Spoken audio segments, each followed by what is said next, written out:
সব ভাই ধর্মে আমাকে বলে। শেষ করতে দেন। জি স্যার, আপনি এখানে আমার জবাব শোনার জন্য এসেছেন নাকি আপনার মত জানাতে এসেছেন? আমি একটি সুস্থ আলোচনা চাই এবং যৌতুক ভাই, সিদ্ধান্তে পৌঁছাতে চাই। এটা কোনো বিতর্ক প্রতিযোগিতা নয়। হ্যাঁ, একেবারে না, আমি তাহলে আমার কখনো উত্তর বলিনি। শুনুন, উত্তর শোনার পর আপনি মন্তব্য করতে পারেন। ঠিক আছে। আমাকে শেষ করতে দিন। আপনি কথা যোগ করছেন, তার মানে আমার উত্তর আপনি শুনছেন। চালিয়ে যান। শুনুন মনোযোগ দিয়ে। জি।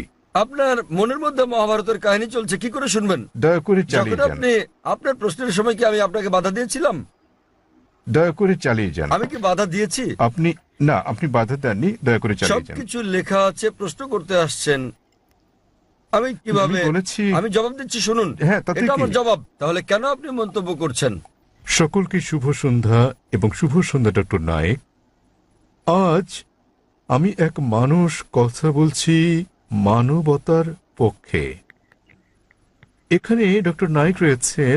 আমরা আপনার নাম জানতে পারি হ্যাঁ, দয়া করে? আমি চিরাগ, এবং দয়া করে আমার ধর্ম জিজ্ঞাসা করবেন না। ডক্টর নায়েক, আপনি সম্ভবত মুসলিম পরিবারে জন্মগ্রহণ করেছেন, তাই আপনি মুসলমান, তাই আপনি সেটাই অনুমোদন করছেন।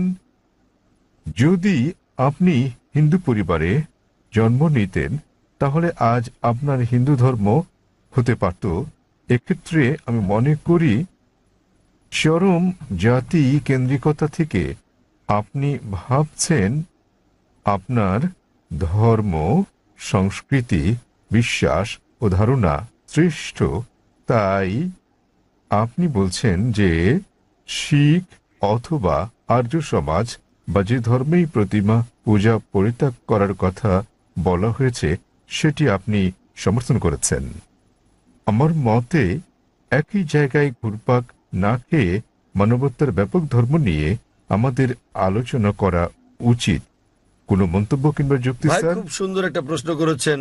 তিনি বলেছেন মুসলিম পরিবারে জন্ম নেওয়ার কারণে আমি ইসলাম ধর্ম অনুমোদন করছি। হতে পারতো আমি যদি হিন্দু পরিবারে জন্ম নিতাম তাহলে হিন্দু ধর্মই পছন্দ করতাম আমি, এবং আমি শিখ ধর্ম ও আর্য সমাজকে সমর্থন করি কারণ আমার দৃষ্টিভঙ্গির সঙ্গে তাদের মিল আছে এবং এর আশেপাশে আমি বিচরণ করছি। বরং আমার আরো বৃহৎ পরিসরে কথা বলা উচিত ছিল। খুব ভালো প্রশ্ন। হ্যাঁ ভাই, আমি আপনার সাথে একমত। 19 বছর বয়স পর্যন্ত আমি মুসলমান ছিলাম কারণ আমার পিতা মুসলমান ছিলেন। বয়স 19 বছর হওয়ার পর আমি তুলনামূলক ধর্ম অধ্যয়ন করা শুরু করলাম। এখন আমি ব্যক্তিগত পছন্দে মুসলমান। আর বিশ্বাস করেন, যদি আপনি ইসলামের চেয়ে ভালো কোনো ধর্ম আমাকে দেখাতে পারেন তাহলে আজই আমি সেই ধর্ম গ্রহণ করতে প্রস্তুত আছি। আজই। স্যার, আমি মানবতার ধর্মের কথা বলছি। ভাই আমি বলবো জি জি আমি বলছি, যদি কেউ ইসলামের চেয়ে ভালো কোনো ধর্ম তা যুক্তি দিয়ে, বৈজ্ঞানিক তথ্য দিয়ে প্রমাণ করতে পারেন তাহলে আমি গ্রহণ করতে প্রস্তুত আছি। আপনি বলছেন মানবতার কথা। কে মানবতার নামে গ্রন্থ রচনা করেছেন? মহাত্মা গান্ধী। কে লিখেছেন? আপনি জানেন একজন মুসলমান ভালো মুসলমান হতে পারবেন না যদি তিনি ভালো মানুষ না হন। সে কথা সব ধর্মেই বলে। ভাই, সব ভাই ধর্মে আমাকে বলে। শেষ করতে দেন। জি স্যার, আপনি এখানে আমার জবাব শোনার জন্য এসেছেন নাকি আপনার মত জানাতে এসেছেন? আমি একটি সুস্থ আলোচনা চাই এবং যৌতুক ভাই, সিদ্ধান্তে পৌঁছাতে চাই। এটা কোনো বিতর্ক প্রতিযোগিতা নয়। হ্যাঁ, একেবারে না, আমি তাহলে আমার কখনো উত্তর বলিনি। শুনুন, উত্তর শোনার পর আপনি মন্তব্য করতে পারেন। ঠিক আছে। আমাকে শেষ করতে দিন। আপনি কথা যোগ করছেন, তার মানে আমার উত্তর আপনি শুনছেন। চালিয়ে যান। শুনুন মনোযোগ দিয়ে। জি। আপনার মনের মধ্যে মহাভারতের কাহিনী চলছে, কি করে শুনবেন? দয়া করে যখন চালিয়ে যান। আপনি আপনার প্রশ্নের সময় কি আমি আপনাকে বাধা দিয়েছিলাম? দয়া করে চালিয়ে যান। আমি কি বাধা দিয়েছি? আপনি বাধা দেননি, দয়া করে চালিয়ে যান। সবকিছু লেখা আছে, প্রশ্ন করতে আসছেন, আমি কিভাবে আমি বলেছি। আমি জবাব দিচ্ছি, শুনুন। হ্যাঁ, তাতে এটা কি? আমার জবাব। তাহলে কেন আপনি মন্তব্য করছেন? দয়া করে বলুন স্যার, দয়া করে বোঝার চেষ্টা করুন। আমাকে আপনার উত্তর বলুন। আমার উত্তর শুনলে আপনি বুঝতে পারবেন, অন্যথায় লাখ লাখ মানুষ বুঝলেও আপনি একই প্রশ্নই করে যাবেন। আমি একজন চিকিৎসক। এক ব্যক্তি একা দুটো বিষয়ের প্রতি মনোযোগ দিতে পারে না। উত্তর শুনুন, উত্তর দেওয়া হলে আর সমস্যা থাকবে না। তাহলে আপনাকে বুঝতে হবে আপনি মানবতার কথা বলছেন। আপনি প্রথমেই বলেছেন আমার ধর্ম জানতে চাইবেন না, পরে আপনি বলছেন আমি মানবতার পক্ষে। সর্বপ্রথম আপনি আপনার দৃষ্টিভঙ্গি শনাক্ত করতে লজ্জিত, তারপর আপনি মানবতার কথা বলছেন। আমি আপনার কাছে জানতে চাই, মানবতা নামের বইটি কে লিখেছেন? এরকম কোনো বই আছে কি? মানবতার কোনো দিক নির্দেশনা আছে? আমি আপনাকে বলছি, ভালো মানুষ না হয়ে একজন মুসলমান ভালো মুসলমান হতেই পারে না। সব ধর্ম বলে না। আমি বলার জন্য দুঃখিত যে আপনি অন্যান্য ধর্মগ্রন্থ অধ্যয়ন করেননি। আমি আপনাকে বলতে পারি আমি উদ্ধৃতি দিতে পারি বেদ থেকে, অন্য হিন্দু ধর্মগ্রন্থ থেকে, বাইবেল থেকে উদ্ধৃতি দিতে পারি যেগুলো মানবতার বিরুদ্ধে যায়। আমি অন্য ধর্মের সমালোচনা করতে আসিনি। যদি আপনি কোনো ধর্ম অধ্যয়ন করে না থাকেন তাহলে দয়া করে এমন কিছু বলবেন না যে ব্যাপারে আপনার জ্ঞান নেই। কোরআনে বলা হয়েছে ফাসআলু আহলে যিকরি ইন কুনতুম লা তা'লামুন। সূরা নাহল অধ্যায় 16 আয়াত নম্বর 43, সূরা আম্বিয়া অধ্যায় 21 আয়াত নম্বর 7। আপনি তুলনামূলক ধর্ম বিষয়ের ছাত্র নন, তাই না জেনে কোনো মন্তব্য করবেন না। আমি বাইবেল থেকে উদ্ধৃতি দিতে পারি যা মানবতার বিরুদ্ধে। আমি আপনাকে চ্যালেঞ্জ করছি, কোরআন থেকে এমন একটা আয়াত বের করেন, নবী মুহাম্মদ সাল্লাল্লাহু আলাইহি সাল্লামের এমন কোন বাণী বের করেন যা মানবতার বিরুদ্ধে যায়। সুতরাং এমন কথা বলবেন না সব ধর্মে বলা হয়েছে। দুঃখিত, আপনার জানাশোনা বড়ই দুর্বল। আমি আপনাকে যা বলার চেষ্টা করছি, মানবতা মানে ঠিক আছে, আপনি কেবল স্ট্যান্ডার্ড 2-3 আছেন। আর আমি যা বলছি তা কেবল স্কুল পাস নয়, কেবল স্নাতক পাস নয়, বুঝতে হবে স্নাতকোত্তর পাস হতে হবে আপনাকে। ইসলাম মানে উচ্চ পর্যায়ে, কেবল মানবতার কোনো পর্যায় নেই। ভালো মানুষ না হলে কোনো মুসলমান ভালো মুসলমান হতে পারবে না। আমি আপনাকে চ্যালেঞ্জ করছি, ইসলামের এমন একটা দিক আপনি বলতে পারেন যা মানবতার বিরুদ্ধে যায়। যৌক্তিক পটভূমি, যৌক্তিক কারণ আপনার জানা না থাকতে পারে ইসলাম কেন এমন অনুশাসন জারি করলো, আর আপনি ভাবতে পারেন সেটা মানবতার বিরুদ্ধে। ঠিক যেমন আপনারা বলেন, ডাক্তার আমাকে ইঞ্জেকশন দিচ্ছে, ইঞ্জেকশনে যন্ত্রণা দিচ্ছে, ওই ইঞ্জেকশনটা আপনার ভালোর জন্য। আপনারা বলেন ডাক্তার আমার পেট কেটে ফেলেছেন, তিনি তো পেট কেটেছেন আপনাকে জীবন বাঁচানোর জন্য। সুতরাং ডাক্তার যা জানেন আপনি তা জানেন না। যদি আমার জন্য দুটো পছন্দ থাকে, স্ট্যান্ডার্ড 2 কিংবা 3 পাস করা অথবা স্নাতকোত্তর কোর্স করা, সেক্ষেত্রে আমি স্নাতকোত্তর কোর্সই করব। কেন মাত্র স্ট্যান্ডার্ড 2-3? মানবতা ভালো, কিন্তু ইসলাম তার চেয়ে অনেক বেশি ভালো। আপনার প্রশ্নের ব্যাপারে বলতে গেলে, আমি মুসলিম পরিবারে জন্ম নিয়েছি বলে আমি ইসলামকে অনুমোদন করছি। আমি আপনাকে বলছি, আপনাকে চ্যালেঞ্জ করছি, যদি কেউ আমাকে প্রমাণ দিতে পারে অন্য যে কোনো ধর্ম, আমি প্রধান ধর্মগুলোর বেশিরভাগই অধ্যয়ন করেছি এবং আমার মনে হয় ইসলাম সবচেয়ে যুক্তিগ্রাহ্য, মানুষের সবচেয়ে সেরা ধর্ম মানবতার। এটাই একমাত্র ধর্ম যাতে মানবতার জন্য সমাধান রয়েছে। আল্লাহ বলেন সূরা আলে ইমরান অধ্যায় নম্বর 3 আয়াত নম্বর 19, ইন্নাদ দীনা ইনদাল্লাহিল ইসলাম। সর্বশক্তিমান ঈশ্বরের কাছে একমাত্র গ্রহণযোগ্য ধর্ম ইসলাম। আর আপনার জানার জন্য বলছি, আপনার যুক্তি অত্যন্ত নাজুক। আপনি কি জানেন আমাদের 30 জনেরও বেশি আলেমের মধ্যে যারা বিশ্বের বিভিন্ন দেশের নাগরিক, তাদের 10 জনেরও বেশি মুসলিম পরিবারে জন্মগ্রহণ করেননি? আপনি কি তা জানেন? আমি এটা উত্তর জানতে চাই আপনার কাছে, আপনি কি জানেন এই মঞ্চে বক্তৃতা দানকারী 30 জনের মধ্যে 10 জনেরও বেশি মুসলিম হিসেবে জন্মগ্রহণ করেননি? আপনি জানেন?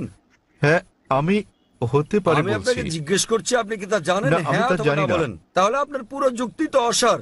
বিশ্বের বিভিন্ন দেশের 30 জন বক্তার মধ্যে 10 জনের বেশি আমেরিকান, 4-5 জন কানাডার, কয়েকজন ইউকের, মালয়েশিয়ার আছেন, সৌদি আরবের, সংযুক্ত আরব আমিরাতের, সোমালিয়ার এবং সুদানের বক্তা রয়েছেন, এবং এদের মধ্যে 10 জনেরও বেশির জন্ম অমুসলিম পরিবারে।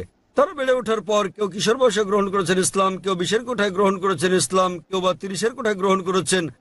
আর আল্লাহ তাদের হেদায়েত দান করেন, তারা নিজেদের পছন্দে মুসলিম হয়েছেন। সুতরাং আপনার যুক্তি, মুসলিম পরিবারে জন্মগ্রহণের কারণে আমি ইসলাম পছন্দ করি, এইসব লোক জন্মগ্রহণ করেননি মুসলিম পরিবারে, তারা খ্রিস্টান পরিবারে জন্মেছেন, তারা অমুসলিম পরিবারে জন্ম নিয়েছেন, তারা ইসলাম পছন্দ করেছেন। কেন? কারণ তারা অধ্যয়ন করেছেন, তারা অন্যান্য ধর্ম অধ্যয়ন করেছেন এবং বুঝতে পেরেছেন ইসলাম জীবনের শ্রেষ্ঠ পন্থা। আমি আপনাকে অনুরোধ করছি, আপনি মানবতা সম্পর্কে পড়েন, ইসলাম সম্পর্কে জানেন এবং বের করতে চেষ্টা করেন ইসলামের কোন বিষয়টা মানবতার বিরুদ্ধে যায়। তাহলে আপনি জানতে পারবেন সবচেয়ে ভালো ধর্ম। আমি আপনার ধর্ম সম্পর্কে জিজ্ঞেস করছি না, আমি আপনাকে সর্বোত্তম ধর্মটা গ্রহণ করতে বলছি। এবং জীবনের সর্বোত্তম পথ, মানবতার একমাত্র সমাধান হচ্ছে ইসলাম। ধন্যবাদ। বিসমিল্লাহ রহমান রহিম। সম্মানিত দর্শক শ্রোতা, এতক্ষণ আপনারা ডাক্তার জাকির নায়েকের চমৎকার উত্তরটি শুনে আসলেন। যদি উত্তরটি আপনার কাছে ভালো লাগে থাকে তাহলে অবশ্যই চ্যানেলটি সাবস্ক্রাইব করুন এবং একটি লাইক করে থাকুন। আমি শেষ প্রান্তে একটি চমৎকার কথা বলতে চাই।